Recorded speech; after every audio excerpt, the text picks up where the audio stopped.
Hello, everyone. Happy Wednesday Wellness to you. And I hope that you're all doing great this Wednesday morning. And we're glad to have another video here at Creator Model of Healthcare Facebook group, which we will also share on other social media platforms and, of course, in our website. So, this is created by, of course, for our Dr. George A. Holistic Health and Healing. And my name is Kai. I'm one of the members of the Team Love God. We also have Ayn, and you will hear from her later on. And of course, we have Dr. George, who will lead our discussion today. And this is something that we just want to share that employees stay when they are paid well, when they are mentored, when they are challenged, empowered, promoted, involved, appreciated, trusted, and valued, and of course, when they are loved. So if you are a leader of your company, we hope that all of these are actually something that you will put into highest consideration, because our employees, of course, is the one who put things together for us, for the company to work. And of course, we lead with love, as the power of love is God. That is our tagline. And our vision is to build a healthy, vibrant, and resilient nation. And our mission is to empower ourselves with the optimal health of our mind, body, and spirit through the Creator model of healthcare, five pillars of wellness. And our values, they always revolve around humility, love, and of course, forgiveness. So, for our topic for today, this is the continuation. Actually, this is the fifth leg of our Jesus CEO book study. But for today and for next week, we will be discussing the last chapter of the book, which is the strength of relationships. And as always, we start with scripture reading as our prayer, of course, the icebreaker, and the topic discussion. Alright, so let me just read here a quote from Oglala Lakota Holy Man, which says, "Every step you take should be a prayer. And if every step you take is a prayer, then you will always be walking a sacred manner." And with that, let me call on Dr. George A. Saramuga, who is an osteopathic family physician, an ambassador for Christ, and an active veteran who will lead us to our prayer today. Take it away, Dr. Well, George. thank you, Kai. And I just so much look forward to our Wednesday wellness taping sessions because we have a lot of laughs, a lot of good energy. We get caught up in terms of what we are in our families and challenges and prayer and, celebrating birthdays and weddings. And, that's what life's about. And happiness doesn't come to you, it comes from you. And just that attitude of gratitude. And that's why we'll start with prayer, and then we'll have Ayn take us to the icebreaker and those positive affirmations that really set the tone for the day. Okay? So our prayer is out of Matthew 22. Love the Lord your God with all your heart and soul and mind and strength, and your neighbor as yourself. On this hang all the law and the prophets. That's the new covenant, folks. Jesus boiled it down. Love our God, number one. Love each other like we love our God. And love is the answer. That's what's going to fix the world. And so Grandpa tells grandson, getting to know the Lord Jesus Christ is the meaning of life. And indeed, right. So we're going to have Ayn take us through the icebreaker. Thank you, Dr. George and Kai. Hello, everyone. Our icebreaker question for today is, when have you spontaneously said yes to a request and been glad you did? Mhm. Yes, thank you for that, Ayn. And actually, just every third Sunday, I actually serve to a ministry in our church. It's the kids ministry, and I always say yes whenever they confirm if I can volunteer and be one of the teachers of our Zoom or online class or online kids church. So, and it's always a joy in my heart to serve and of course to lead those kids, to Christ, for them to know more, about Christ. And it's really it's amazing, to know from kids, and to know that they are learning and that they know Jesus Christ. How about you guys? Well, about 6 months ago, I was asked to go on a medical mission to Liberia. And I've been on many medical missions to Guatemala and Peru, and instantaneously or spontaneously, I said yes. And what a beautiful gift that will be as we get to share the creator model of healthcare, to show a better way in healthcare, to teach, to love, and to heal. Can't wait. How about you, Ein? For me, I agree with you both. It's all about service for other people.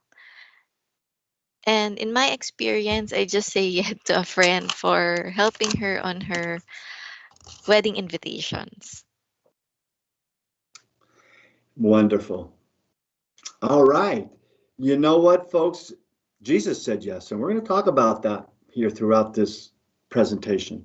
And he said yes to heal people. He said yes to dine with people, to eat with the sinners. He said yes to drive out demons and to bring people back to life. So I'm going to take us through the gratitude affirmations that we'd start our day with. Okay, so today's gratitude affirmations are: I am so happy and grateful for the life I live. I am beyond blessed that I woke up today. Many did not have this privilege. I am so grateful for this loving, beautiful, healthy body I have that continues to get stronger every day. I am so grateful for the work I do now, for many are jobless. I am so thankful that God is working for my greater good. I am so grateful for the people that I have in my life. And thank you for giving me another chance to make my life better today. You know, folks, if we just spent a few minutes in prayer, thanking God for the day, encouraged to do as well, and recite these gratitude affirmations, that's a good start in our day, and to be able to lead with love. And so that's just an encouragement, each day, new beginning, be kind and accountable to yourself. We always want to thank and salute our veterans and our active duty, because our veterans are the light at the tip of the candle, illuminating the way for the whole nation. If veterans can achieve awareness, transformation, understanding, and peace, they can teach us how to make peace with ourselves and with each other, so we never have to use violence to resolve conflicts again. And that's what the world needs, is to share love, to show love, and to be loved. Our objectives: we always put God first. We lead with love because God is love. We create that culture of kindness. Let's be the I in kindness, each one of us. Find pure peace in the presence of Jesus Christ, nurturing that wonderful divine exchange, talking to Jesus, my guiding light, to be empowered to live fully alive, mind, body, spirit, through the 5 pillars of wellness, the creator model of healthcare, all for the glory of God. God gets all the credit. And our guiding principles. Our God is the great physician. In Genesis, God created man in his image, in the divine image. He created him, male and female. He created him. And we know prayer is the best medicine. That's why I always start with prayer. If you don't know what to do, pray. Change worry to worship, which is prayer. God changes our battles to our blessings. So out of John 14, truly I tell you, the one who believes in me will also do the works that I do. And he will do even greater works than these, because I am going to the Father, and whatever you ask in my name, I will do, to glorify the Father and the Son. And so we are asking great things to be done in the name of Jesus. I ask great things for Kai and I to do in the name of Jesus, because Jesus tells us through John's gospel that we will do greater things in his name. And we believe it. We are all responsible for our health and choices. Out of 1 Corinthians, you must know that your body is a temple of the Holy Spirit, the Spirit you have received from God. You are not your own. You have been purchased at a price. So glorify God in your body. So we glorify God in everything. Certainly our body, because that was his gift he gave to us. All life and healing come from God. For I am the Lord who heals you. So, folks, we are blessed to continue the strength of relationships, the book study. And we've already been through the self-mastery, 2 parts, where Jesus was cultivating his team and building that wonderful team of disciples to be able to spread the gospel, the good news, salvation, the direct actions that they had to go to do that, and be decisive. And sometimes, people aren't willing to follow your path. You dust off your sandals and you keep going. And now we're into the strength of relationships. And as Kai mentioned, this is part 1 of 2 parts. And so we're excited to bring this to you because what a vision Jesus had. And I think the slide that we saw earlier about the prayer, it sums it up. He told us to love God above all and love each other as God has loved us. And so that's the vision he was giving people. Remember, Jesus came to show the world a better way, to teach, to love, and to heal, and to make fishers of men. He got sheep herders, and he got fishermen, he got tax collectors, architects. He had such diverse following, but they believed in his message and his vision and that higher purpose. And that was a vital ingredient for people to drop what they were doing and to follow him. Because if there's no vision, there's no following. The people will perish. And so that's the vision, Jesus Christ and the return of Jesus Christ, right? The best is yet to come. What a beautiful vision. So when we are called on to do something beyond our thought of our own survival, this special energy comes to our aid because we are followers of Jesus Christ. And we believe the best is yet to come. And so we're part of something bigger than ourselves.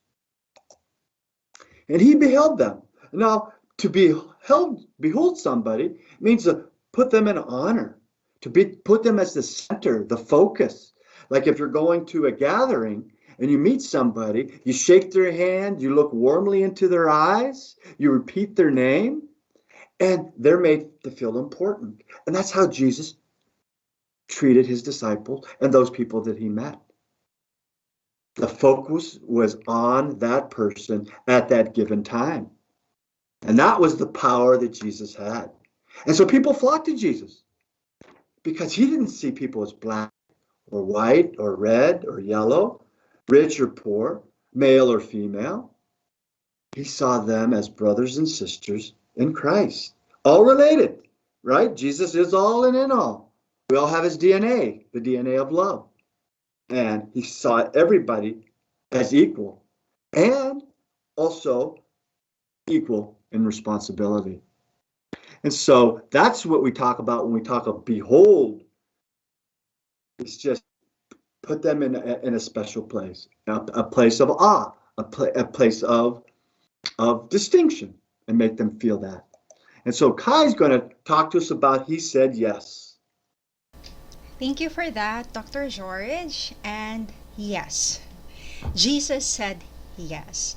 So, Jesus' heart is to serve, and during his ministry, he made sure that he will not waste his time. He wants to be fruitful, not busy, by fulfilling tasks that his Father entrusted to him. And as Dr. George mentioned earlier, Jesus said yes. When he was invited to a party, with the sinners, he said yes. When he was invited to a house, he said yes.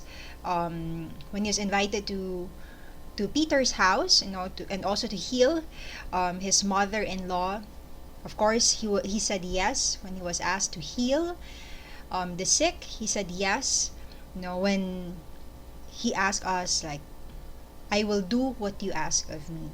So during our icebreaker question earlier, the question is related to this one, that when have you spontaneously said yes to requests and been glad you did? And as I said, just this Sunday, I said yes again to a ministry that I'm volunteering with in our church, and it's really every third Sunday of the month that I just block the schedule and make sure that I will serve, you know, um, in the ministry. And it's a good feeling, to say yes, especially if it has something to do with advancing the kingdom of God, or it has something to do that can help, your neighbor, and that can help change your neighbor's life. And however, it is really good to say yes, but then also just want to remind you that there should be wisdom whenever we say yes. For a person as like me, whose strength is actually responsibility, I find it difficult to say no until Mm-hmm. that one day I realize that my plate is too full, and there are already like things that I've been compromising because I keep on saying yes. So, of course, it is important that in every decision that you say yes, of course, you have to pause first and you have to inquire the Lord, making sure that every yes decision that you will make is aligned to the will of the Lord. And well, that's about he said yes, and we will proceed to the next topic, which is he was open to people and their ideas, which will be shared by Ayn. So he was open to people and their ideas. Jesus constantly asked his staff what they were thinking and asked the people in front of him, "What do you want?" Oftentimes we wonder, why would a person with authority and power of God go around asking people, "What do you want me to do for you?" Right? Well, according to some religious doctrines, if Jesus really was the Son of God, he would not have asked people what they wanted. He would always be telling them what to do. But instead, he encouraged people to ask for things and to be specific in their requests. From the verse, Matthew, ask and it shall be given to you, knock on God's door and he will open it. So, God is looking for and is very interested in our ideas. And if God is open to our ideas, shouldn't an Omega leader be open to her or his people and their ideas? Life is about co creation and companionship. What better way to demonstrate that than by being listening and responsive leader, right? I agree with you both, Kai. Beautiful job on your part, and Ein, and talking about God wants us to be empowered. He's not going to give us all the answers. He wants us to seek His wisdom and through discernment and prayer, like Kai was mentioning. And it's there if we want it.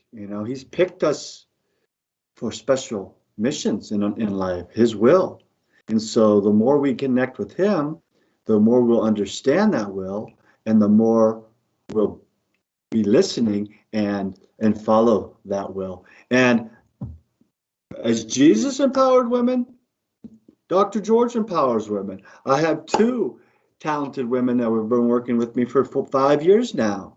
And so they keep growing in responsibility, and their gifts and their talents are just keep blossoming because they're given responsibility. They're given leadership roles. They put together this slide deck, and it was all their work. I just had to show up and prepare for it. And so that's what Jesus did with his disciple. He encouraged them, he prepared them, he showed them, but then he gave them that opportunity to go and do it. He empowered them. That's self-care in action. That's being responsible. And women are growing in their leadership roles. And Kai's going to be a CEO one day. Maybe she'll be the CEO of Dr. George J, because I'm not going to be around forever. Or another business. Ein and her social media desires and to be involved at a higher level there, whether it's through us or through something else. But we're all part of a journey together right now. And we're enjoying that because we don't know what tomorrow's going to bring. And so, who first appeared after Jesus' death? It was a woman. It was Mary. And so Mary found an empty tomb and convinced others that, where's Jesus? And the disciples then ran to the tomb. And so Jesus had women a part of his following. You know, remember Mary Magdalene? She had the 7 demons that were driven out. She was also thought to be a prostitute. But look who Jesus picked. You know, he picked people that he believed in, and they changed. Their lives changed because he had that vision, and they believed in that vision. And so, in the beginning and the end of the gospel, God gave primary leadership roles to women. And look at in the Old Testament with Ruth, Esther. I mean, we have lots of women that were very prominent in our biblical settings and biblical times. And so Jesus was wonderful about delegating power and authority to women back in the day when women were not considered equal. And so that's the standard. Remember our values: humility, love, forgiveness. And so we model our business, our holistic health and healing practice, our vision to build a healthy, vibrant, and resilient nation on the premise that we're all equal, we're all made in the eyes of Jesus as partners. And Jesus was transparent. He wasn't afraid to cry. John the Baptist died, shed tears. He even showed some fear at times in the process and going forth. And so his disciples saw all of this. I was spending 3 years as a missionaries traveling the countryside. They got to see all that Jesus was. He had no secret pockets. He had no hidden agenda. He knew he was only going to be here a short period of time, so he had to be legitimate. And how better to be legitimate is when you're willing to share all that you have in terms of your personal life, professional life, and your joys, your successes, and sometimes your failures. So we're not in ivory towers as leaders. We're not above the people that work for us. Maybe we should say work with us, my kind and talented team. Okay? And so share everything that's going on in the company, the good, the bad, and the ugly. And that legitimizes who you are. None of us are perfect. We all have challenges. And you'll be amazed, you know, how everybody looks at the team when everybody knows and everybody's tuned in to the challenges. So now Kai's going to talk to us about he believed in them.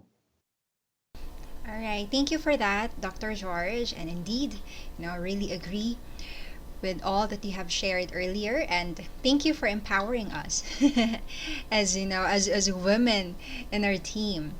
And now let's talk about he believed in them.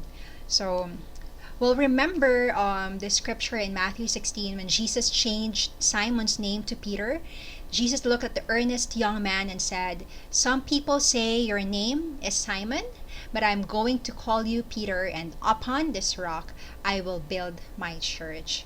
So Simon meant the flaky one. On the other hand, named Peter meant the rock. So Jesus knows that one day Peter will deny him 3 times.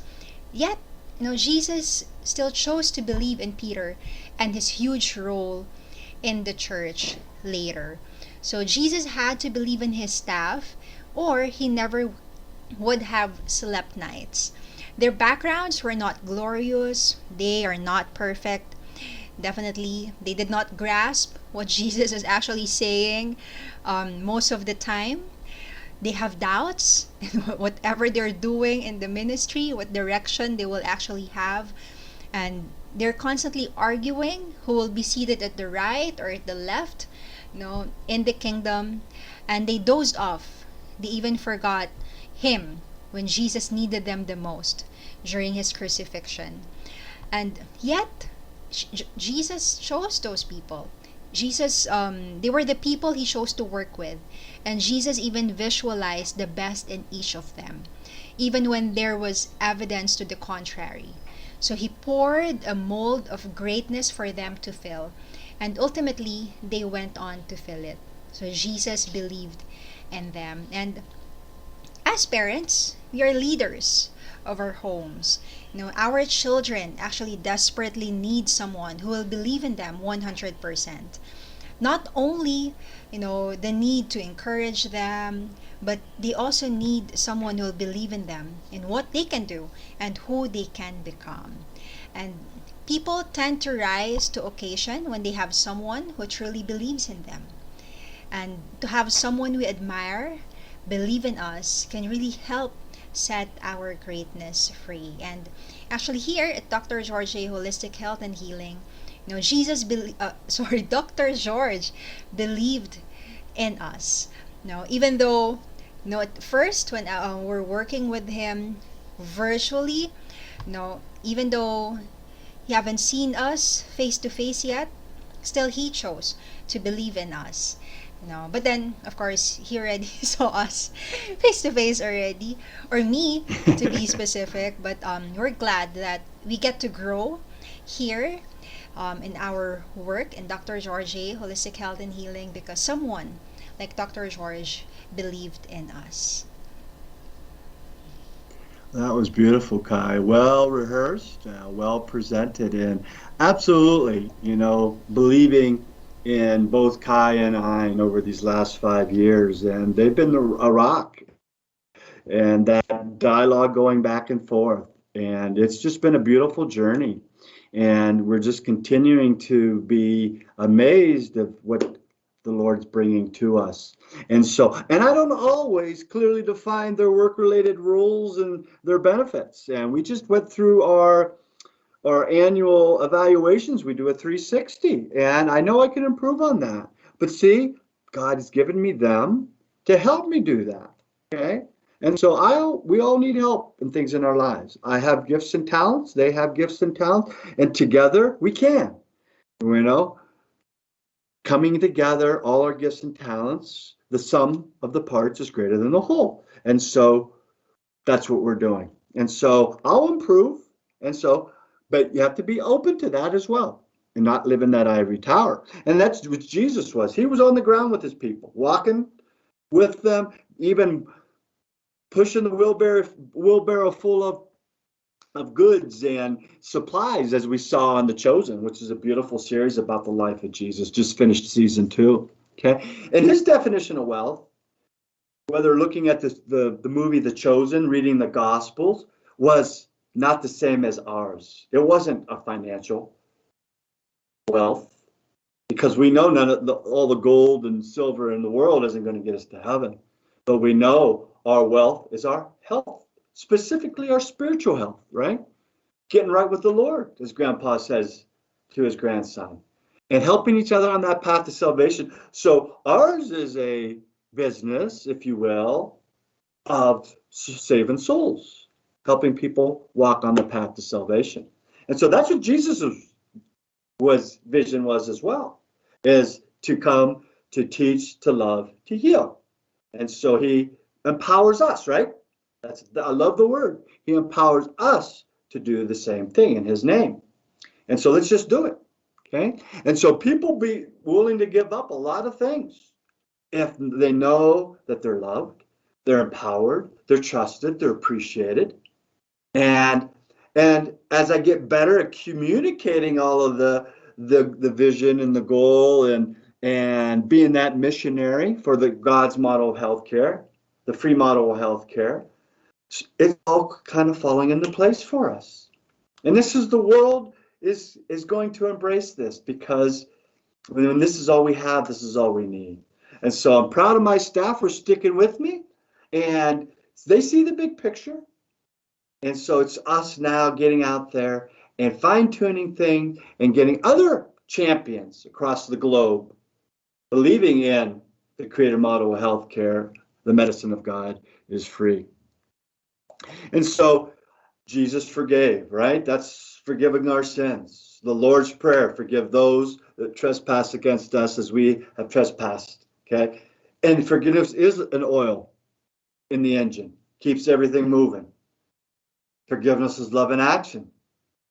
It's like gravity. It's invisible. If it's not in our heart, then it's really tough to live fully alive, mind, body, spirit, right? 90% of our physical, mental, emotional problems come from our spirit. Unlove and unforgiveness can hold a lot of unhealthy behaviors. Jesus is the ultimate symbol of forgiveness. Just like Kai said, all his disciples fell asleep when he was in the garden. And that's when he needed him the most. Peter denied him 3 times, but still, Peter, feed my sheep. You are the rock. Upon this rock will build my church. So he forgave. He kept giving them chances. He forgave all the disciples, their past, to become disciples because he wanted the world to know that your past doesn't define you. Jesus defines them, and he loves them no matter what.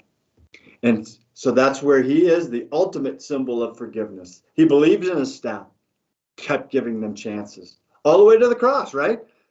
Forgive them, Father, for they not know what they do. That's the people that crucified him. He was the ultimate symbol of forgiveness. And as Kai said, when you say yes, you have to discern and ask the Lord's wisdom, because not everything you should say yes to. And that's forgiveness as well. You can forgive people, but you don't have to be a doormat for people. You can separate yourself from people and relationships. That's healthy. Okay? You don't have to put yourself back in a situation with an unhealthy relationship. Okay? Forgiveness means allowing others to make mistakes, but that doesn't define them. You keep moving forward as a team, because you know what? You can't succeed unless you fail. You got to make mistakes along the way. And that's just part of life. And now Ian's going to talk to us about how Jesus treated all as equals. Hello. So, thank you for that, Dr. George.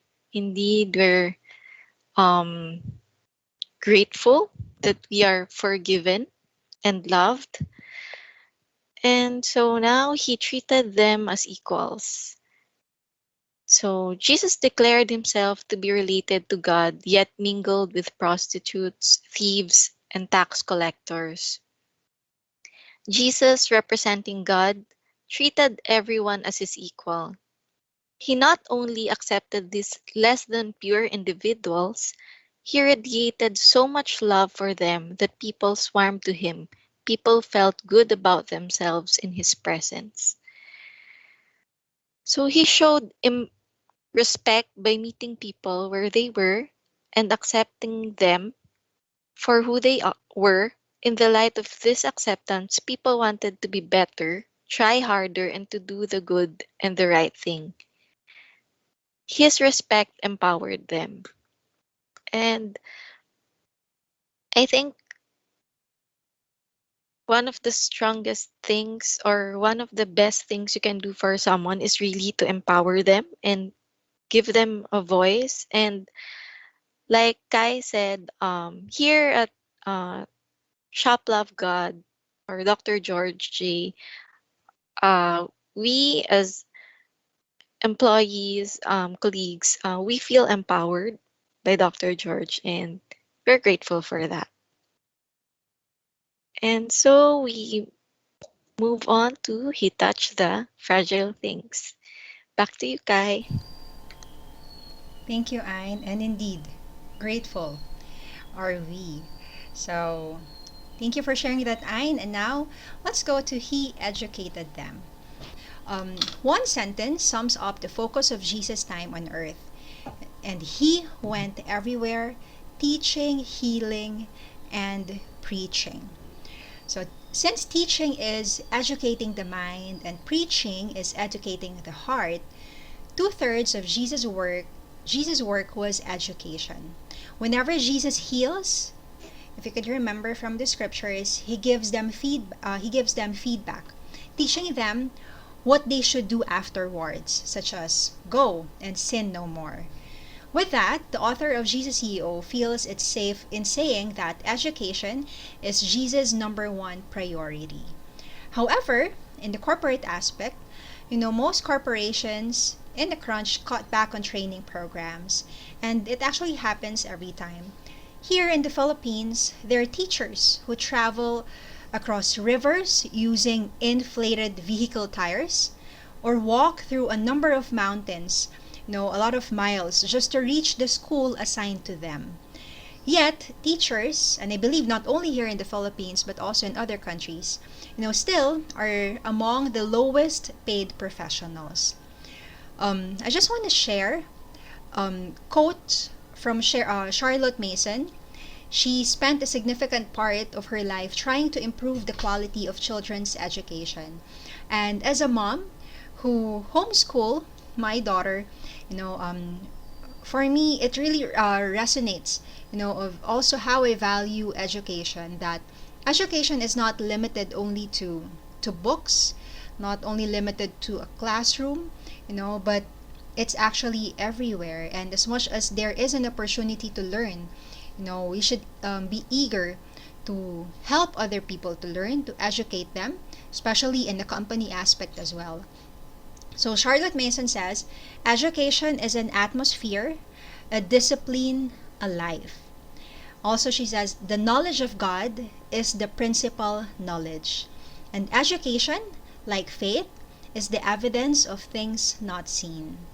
So that's about Jesus educating um, his disciples, educating the people he encountered, because it's always like trying to pass the baton to others and believing that one day, there'll be leaders as well. There'll be those people who will be sharing that same education to other people. That's it. Oh, that was beautiful. And Jesus came to show a better way, right? To teach, to love, and to heal. And to your point, Kai, these teachers out there would go through the jungles and the rivers and just to be able to educate the young people.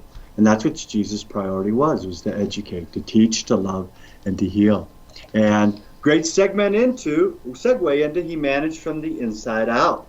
Just imagine you throw a little pebble in a pond and you get that ripple effect, right?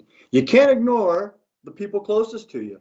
And I think maybe at the beginning of Dr. George J, I assumed a lot with Kai and I was educating maybe, the Facebook audience and people out there rather than making sure Kai and my right and left arm, were the ones that had that education. And that ripple started with them. And so you can't assume that they know the stuff if you haven't taught them. And so Jesus was great about spending time with individual. And so I'm getting better at that as well, spending individual time with Kai and I outside of our group. And so that's empowering as well. And so that's Jesus's example. And we'll follow that example. Okay. He made sure his staff knew what was going on at all times. Kind of like huddles, right? It's nice to have a little huddle at the beginning of the day to talk about patience, talk about challenges, people coming in, things that we need to follow up on. Same thing when we do in our business, in our meetings, and our little texts and communications to one another out there. And it's not always work related. It's sending pictures, it's sending a positive quote. I'm thinking about you. Okay? That's leadership. And Jesus understood that ripple effect and that style of management. And as an Omega physician, take time to train the staff members so that They understand the creator model of healthcare. Like my staff today, Ein was so great about getting some different versions of our creator model healthcare handout that we're going to give to all our patients, but specifically I wanted it for the sports physicals for our young people. Back to Kai's point about the teachers going out into the jungle and mountains and rivers to teach to the kids, making sure children have this creator model of healthcare. Because we want to teach a better way. We want to teach God's model of healthcare, to teach, to love, and to heal. And so that's how we're empowered to put that stone in the water and create that ripple. Together we can. And so I always talk about be kind and what? Accountable to yourself. Jesus was both of those. He was definitely kind, but he also expected people to follow through and be accountable. And that's about personal growth. That's about the cornerstone of empowering you to do the best job that you can. That's why I empowered Kai and Ein to come up with this presentation. I empowered Ein to provide that beautiful handout that summarized the creator model of healthcare. I knew they could do it, okay? And the more I empower them, I think the more productive and the more gifts and talents are flourishing, and I think their game is getting even better because I'm challenging them in a good way. And we all like to be challenged, okay? Not overwhelmed, but challenged in a good way, okay? And so you have to be accountable for a project like the presentation, like the handout. That's how you grow, through that experience. That you have a deliverable. You have to give this product. And then you take responsibility, and then you get the great job, okay? And so that's how we feed the fire, folks. Flame the fire, fuel the fire, however we want to talk about it, okay? And so that's that portrait of success. And so at the end of the day, you know what? You feel good about what you did because you did something to move the ball down the field for the creator model of healthcare and being ambassadors for Christ. And so, just like Mother Teresa says, there are no great things, only small things done with great love. Well, we're doing our small things, adding together, and we're doing them with great love. And so now Kai's going to talk to us about how Jesus spent lots of time with them. Yes, thank you, Dr. George, for always empowering us. As Ayn said earlier, I totally agree with that. And okay, now let's talk about he spent lots of time with them. So according to Lori Beth Jones, the author of the book we're studying right now, Jesus CEO, we humans have a tremendous need for companionship. And that is true. I agree with that. Companionship is a very precious and expensive commodity. Why? Because it can be bought only with the one thing that seems to be scarce. That is time. How often do we say that, well, I can't, I'm busy? you know, um, really not an excuse, but actually I try, I'm guilty with that. I try myself to, not say that I am busy because it's better to be fruitful than to be busy. Than to be productive. That's what we are actually called. So Jesus spent a lot of time with his staff, not only because they're traveling or they're doing ministry work together, as missionaries, but also, with that time spent with one another, they get to know each other more. They get to build a better relationship with one another as they grow deeper, in Christ.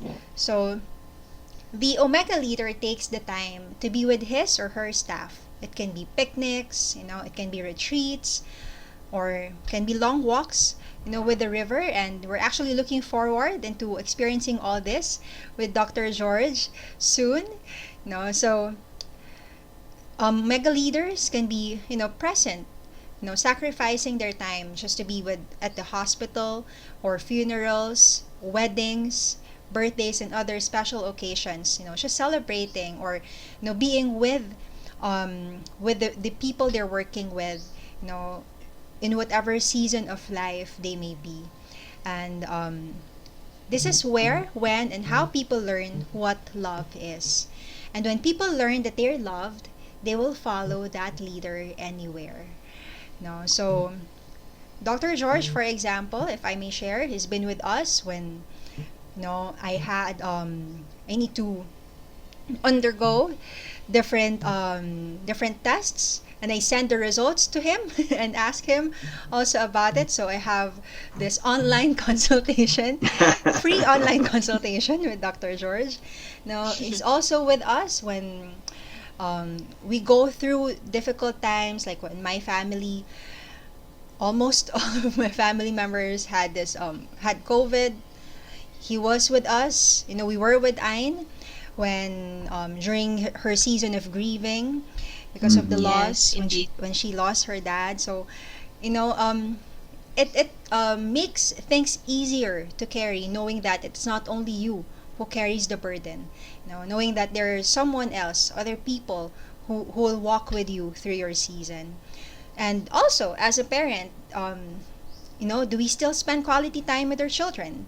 And with one preaching last Sunday, or the other Sunday, actually, I was shocked when a mom said that, I appreciate this quarantine. Actually, you know, there's a bad effect, but the good effect of this COVID with us is we get to spend quarantine at home, and with that, we were able to spend time with our kids, and we realize that we do not actually know our kids that much, because busy Mm-hmm. schedule with work and all time. So, you know, God can really turn bad things into something beautiful.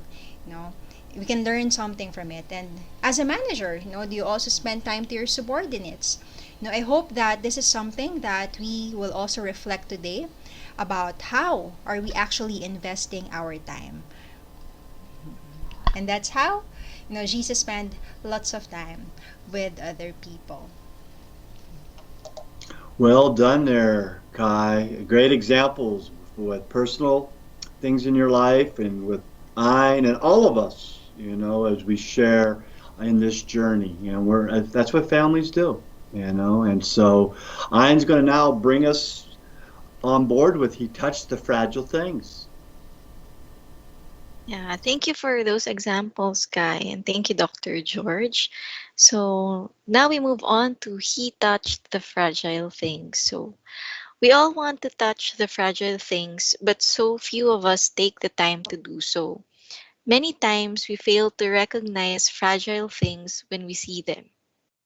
So those that Kai shared earlier, the things that we did for each other as colleagues and as humans, if you think about it, those are fragile things. So taking time to, comfort Mm-hmm. people around us, taking time in enjoying nature or the environment.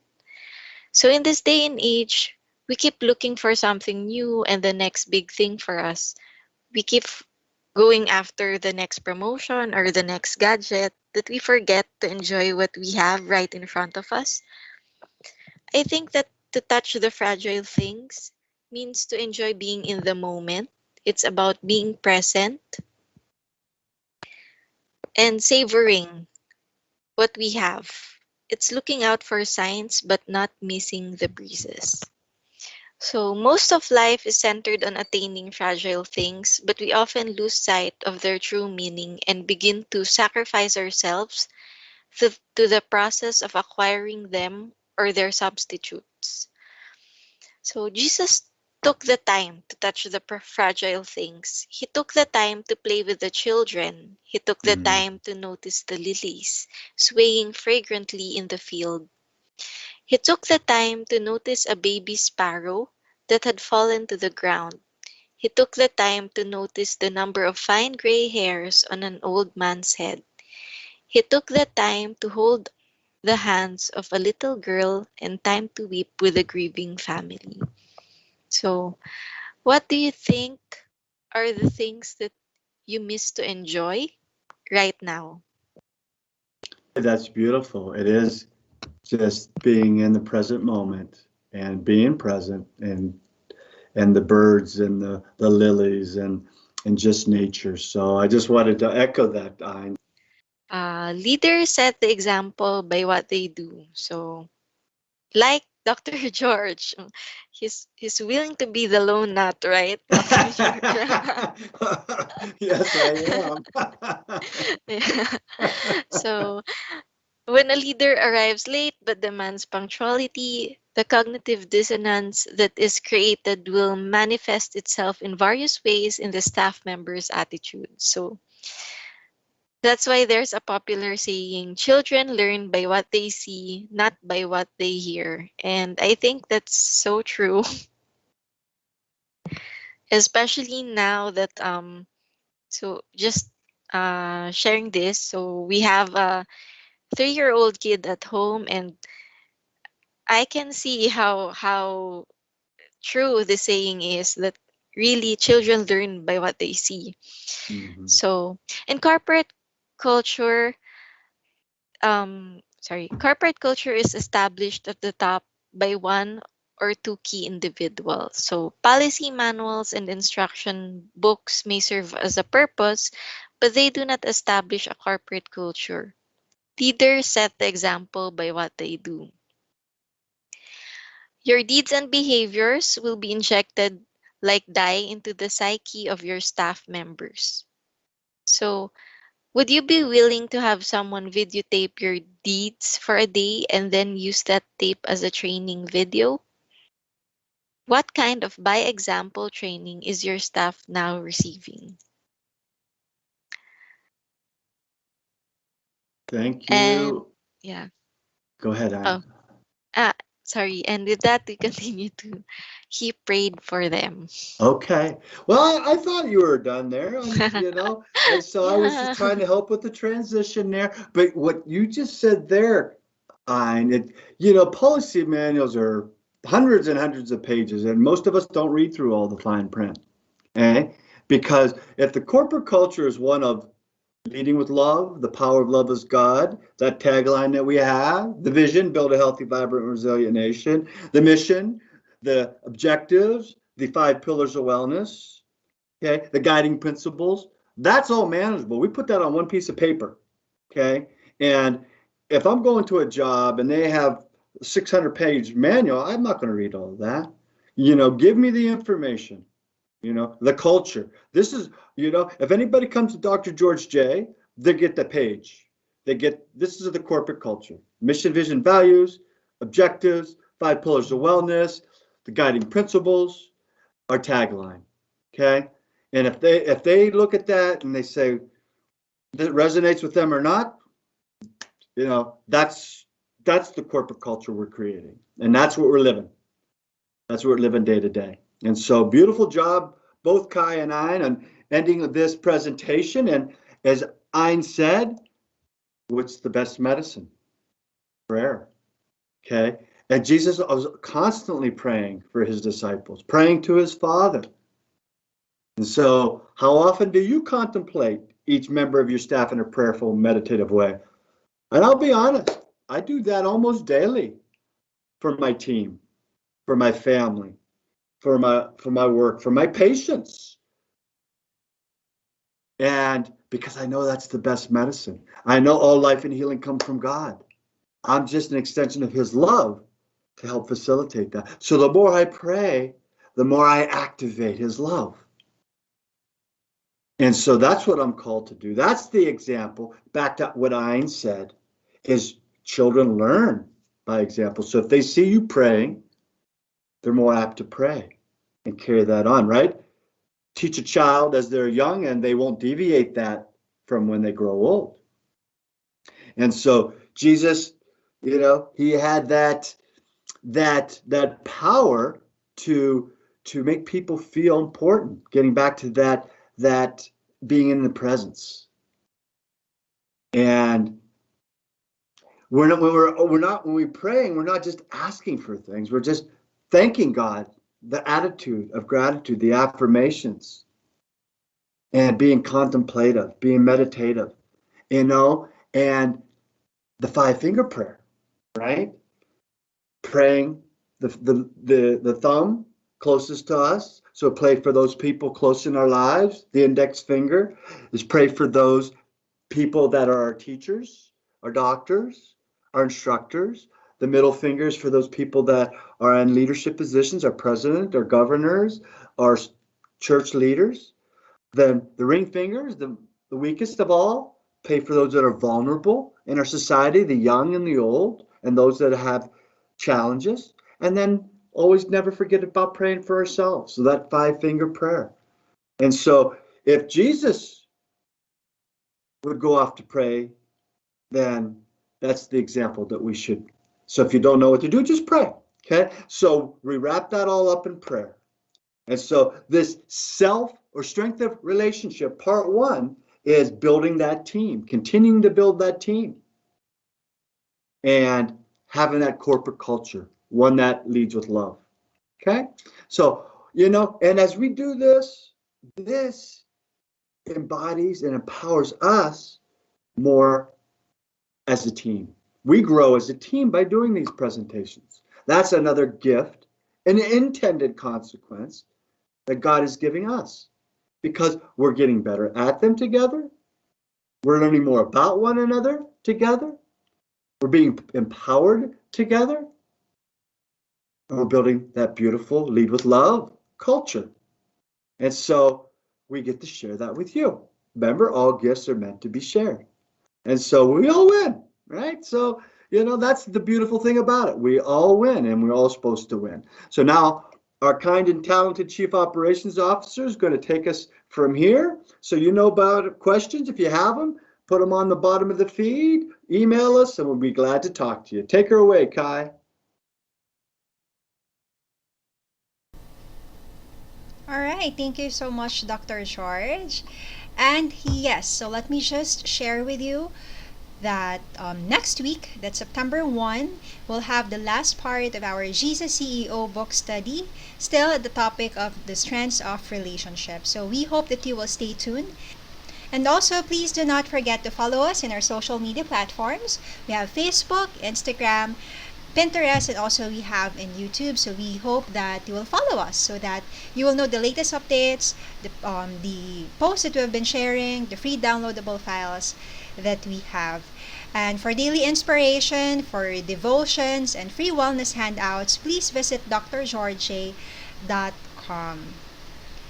Alright, so thank you so much, everyone, for the privilege of your time. And it is always an honor to prepare and to present these videos. Indeed. So thank you, and may God bless you all. And again, thank you for the privilege of your time. Yes. Thank you, everyone.